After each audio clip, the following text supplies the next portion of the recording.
비상 공작 들통나자 대통령 탄핵 심리를 벌써 끝낸다고? 벌써 끝내면 안 되죠. 무엇에 쫓기듯이 지금 계속 이런 식으로 탄핵 심리를 하고 있습니다.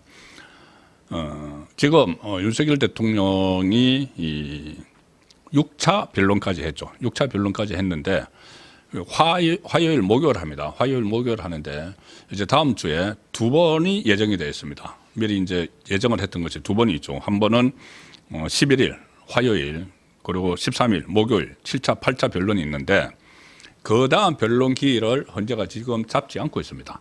그렇다면은 만약에 13일에 바로 다음 주 13일에 변론을 끝내버리면은 과거에 이 박근혜 전 대통령이나 노무현 전 대통령 때 보면은 변론 끝나고 나면은 한 2주 있다가 이 선고를 합니다.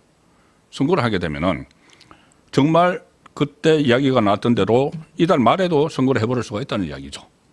자, 이렇게 되면은 정말 속전속결로 윤석열 그 정부를 무너뜨리게 되고 그러면은 조기 대선이 치러질 수도 있죠. 만약에 이걸 파면으로 결정을 하면은 아마 파면이라는 그러니까 지금 이 문형배를 비롯해서 이 헌재를 장악하고 있는 이 좌파 성향 판사들이 아마 그쪽으로 방향을 정해놓고 가는 것 아닌가 이런 생각이 들 정도로 이 속도를 빨리 하고 있는데 자, 그것을 이제 깨야 됩니다.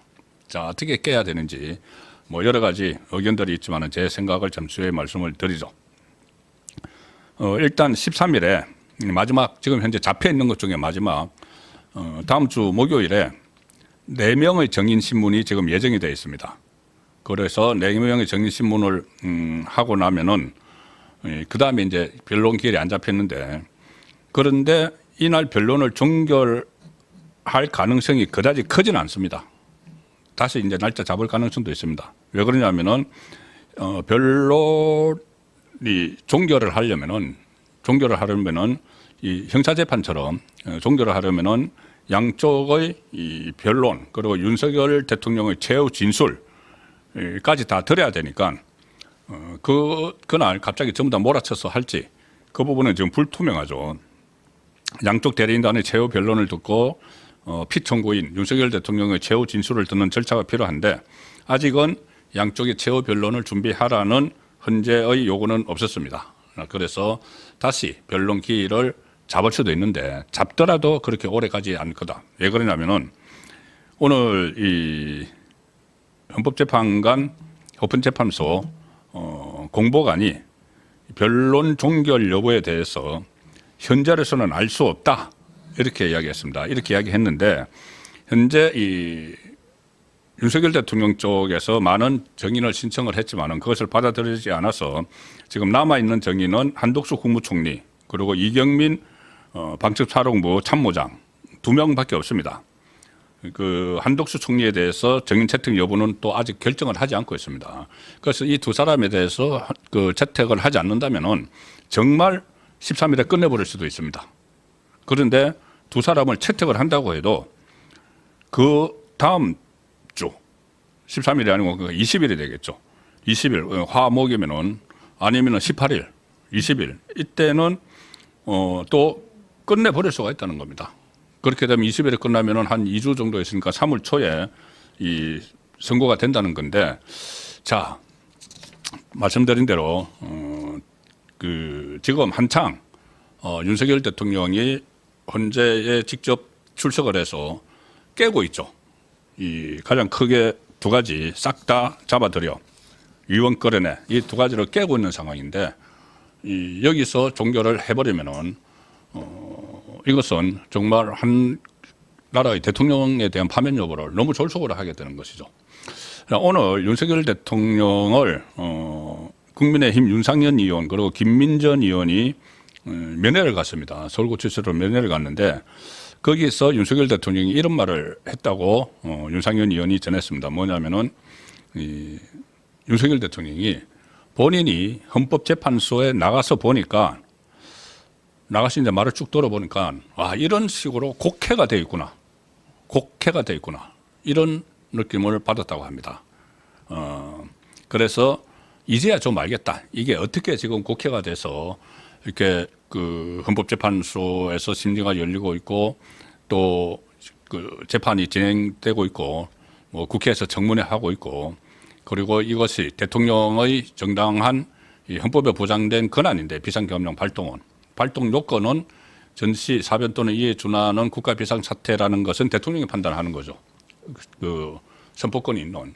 그런데 이게 갑자기 내란 프레임이 씌워져 가지고 국헌 문란 폭동 이런 식으로 가는데 이게 왜 이렇게 됐는지 본인이 대통령이 헌법재판소에 나가 보니까는 알겠다는 이야기입니다. 그래서 헌재 나간 게 참 잘한 결정이 아닌가 생각한다. 그 전에 박근혜 전 대통령이나 노무현 전 대통령은 헌법재판소에 한 번도 안 나갔죠. 그런데 윤석열 대통령은 직접 나가고 있죠. 그래서 본인이 나가 보니까 이제 돌아가는 사정이 이렇게 돼서 프레임이 걸렸구나. 그리고 공작이 있었구나. 이것을 알게 됐기 때문에 현재 나간 게 잘한 결정 아닌가 생각한다. 이렇게 말을 했다고 합니다. 그리고 뭐 그 다른 이야기들도 좀 있었는데 가령 뭐 윤상현 의원은 대통령께서 당당해야 한다. 지지자들의 의견을 전달을 하니까 윤석열 대통령이 이 국민의 자존심이 대통령이 아니냐 그런 자세를 견지하려 한다. 이렇게 이야기를 했다고 합니다. 또 국가적으로 어려운 시기다.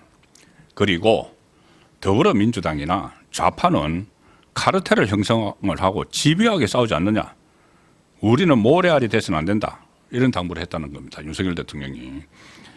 지금 보면은 그렇죠. 이게 좌파 이재명이 그렇게 사법 위기가 있고 곧 선거법 2심도 나오고 하는데 어떻게 뭐 약간의 이 비명계가 요즘 움직이기 시작하지만은 그래도 일종의 카르텔을 형성해 놓고 물론 정치권뿐이 아니고 이번에 보면은 공수처 또는 법원, 검찰 이런 데 전부 다 카르텔이 있죠. 군 안에까지 카르텔이 있죠. 자, 그런데 그렇게 하고 있는데 그러니까 우파가 모래알이 돼서는 안 된다. 자, 이렇게 또 당부하는 이야기도 있었다고 합니다.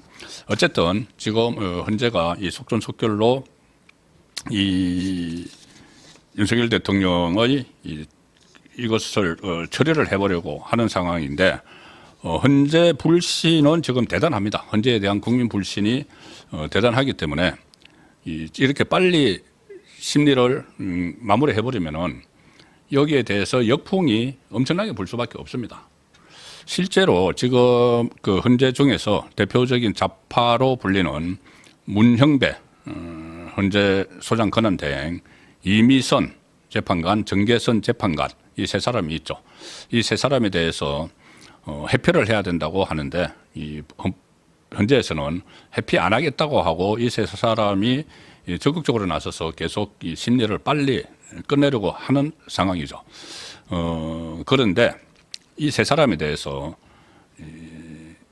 국민들이 이 불신을 표시를 하는 그 상황도 지금 동시에 벌어지고 있습니다. 뭐냐면은 국민청원 이 세 사람 이미선, 정계선 그리고 문형배 편향 논란을 일으키고 있는 이 세 사람에 대한 국민청원 국회의 국민청원이죠. 동의자가 이제 5만 명이 넘으면은 이게 법사위로 가가지고 이 정식 안건으로 올릴 수가 있는데 지금 그거 안 하겠죠. 정청래 법사위니까 자기들한테 저번에 들어왔던 무슨 뭐 탄핵 청원 이런 것은 막 해서 뭐 탄핵 청문회 열고 막 이렇게 했는데 헌법재판관에 대해서는 안 하겠죠. 그렇지만 민심이 이 세 명의 재판관을 믿지 못하고 있다는 것이 지금 확인이 되고 있는 상황입니다. 뭐냐면은 지금 문형배 권한대행 같은 경우는 이 탄핵을 해야 된다는 국민청원에 서명한 사람이 조금 전에 제가 확인을 해보니까는 13만 5천 명입니다. 5만 이상이면은 이 법사위에 보낼 수 있는데 법사위 보내서 넘어가죠. 근데 법사위에서 그거를 선택을 하는데 이제 민주당이 다수니까 안 하고 있는 것일 뿐이죠. 청문회도 하고 본인들 거는 다 그렇게 했지 않습니까?